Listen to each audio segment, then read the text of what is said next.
लगना चाहिए आज। मजा आओ।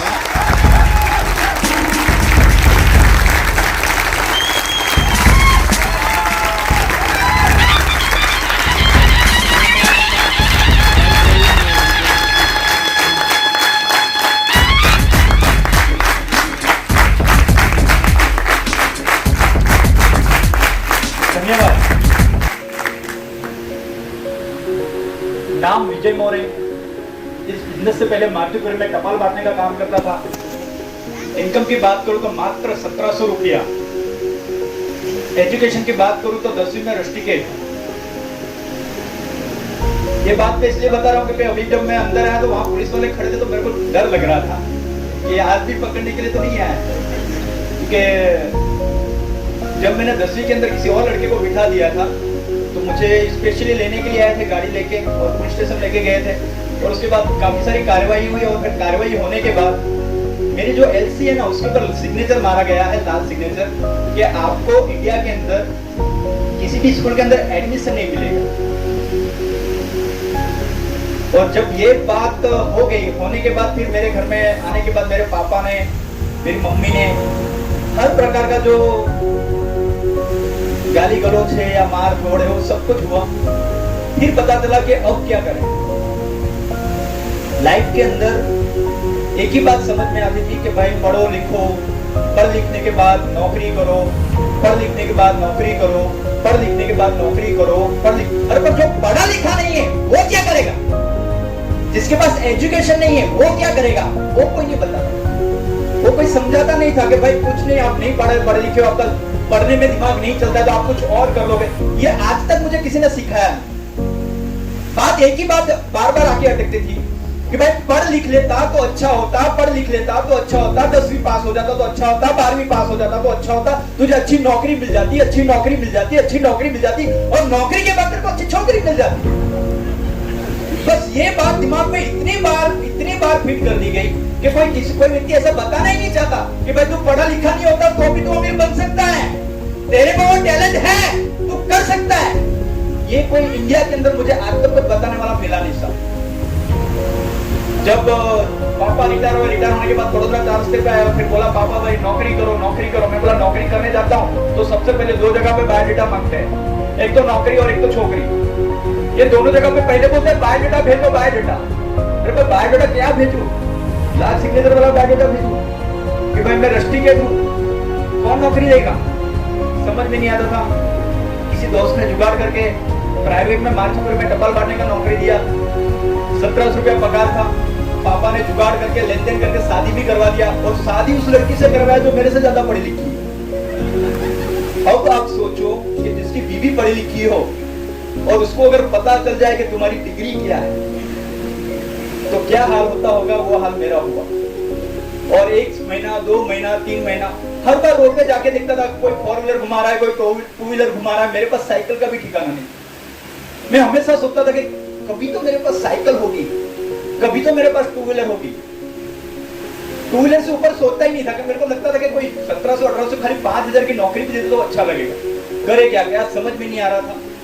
उसी दरमियान 6-7 महीने के बाद एक जगह पे टपाल देने गया, एक दुकान पे, वहां पे बैठे हुए थे हमारे जो सीनियर सर हैं।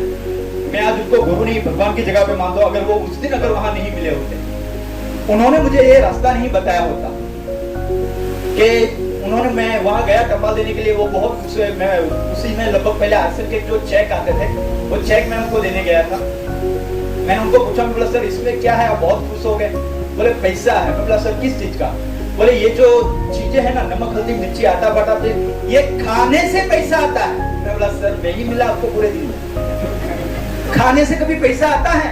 मैं बोला सर कभी नहीं आता है। मैं आज तक लगभग 20-22 साल का हो गया, आज तक तो मैंने ऐसा कोई दुकान देखा ही नहीं कि जहां से सामान खाने से आप करोड़पति बन सकते हो।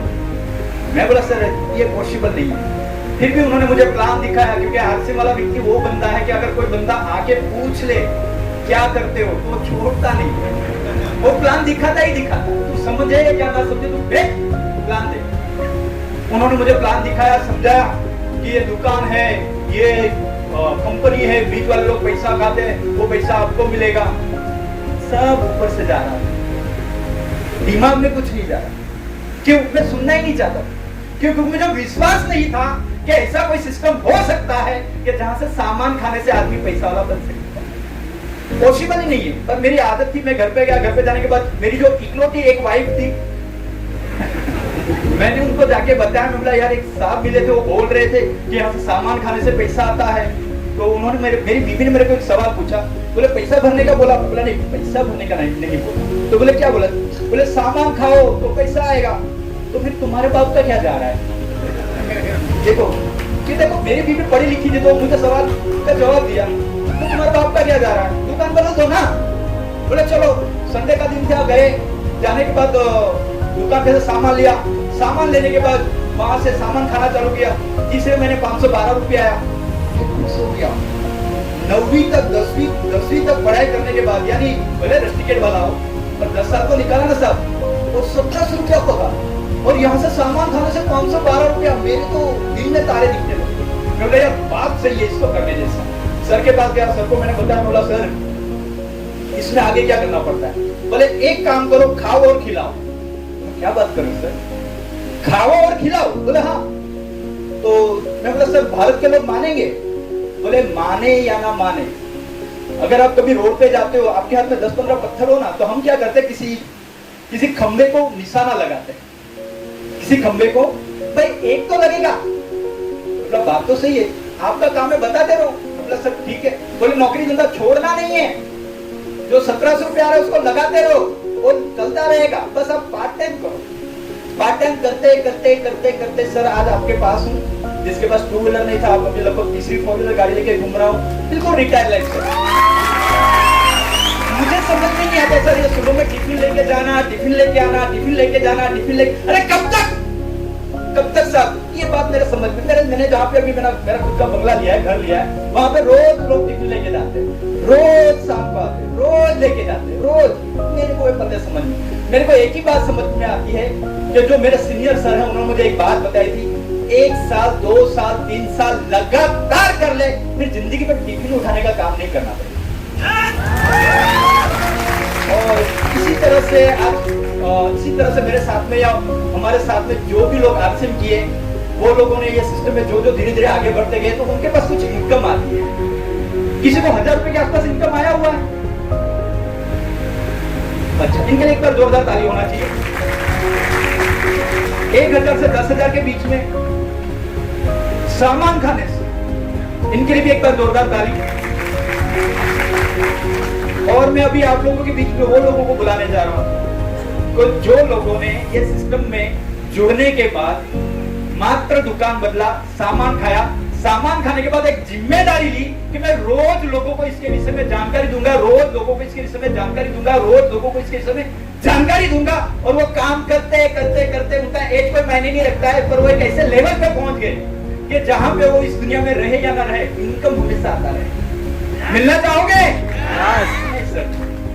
तो अपने बोलते ना, गुजरात के अंदर लोगों के अंदर आवाज नहीं आती। हाँ, शादी होगा, किसी और की भी शादी में इतना जोर जोर से नाचता है, तेरी शादी नहीं है, किसी और की है। और जब अपने दूल्हे बनने की बारी आती है तो यस सर, मिलना चाहोगे? जोरदार तालियों के बीच में इनवाइट करो प्लीज, लीडर से बेचे हो रहे हैं।